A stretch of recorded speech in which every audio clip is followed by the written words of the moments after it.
నవరాత్రులు నవదీపాలు చండీకాదేవి అమ్మవారి అవతారం రోజున గృహములో ఉప్పుతో కూడినటువంటి నిమ్మ దీపాన్ని వెలిగించండి. అమ్మవారి ముందున కాస్త ఉప్పును పరిచి దానిపైన నిమ్మకాయ పిండి 2 ప్రమిదలు ఆ మిశ్రమం పైన ఉంచి నేతిని పోసి ఆవు నేతిని వేసి 3 ఒత్తులను ఒక్కొక్క ఒత్తిగా చేసి దీపాన్ని వెలిగించండి.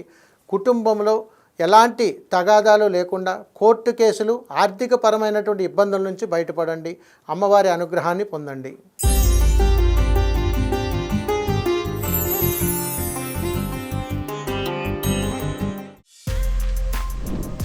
For more videos like this, subscribe Big TV channel.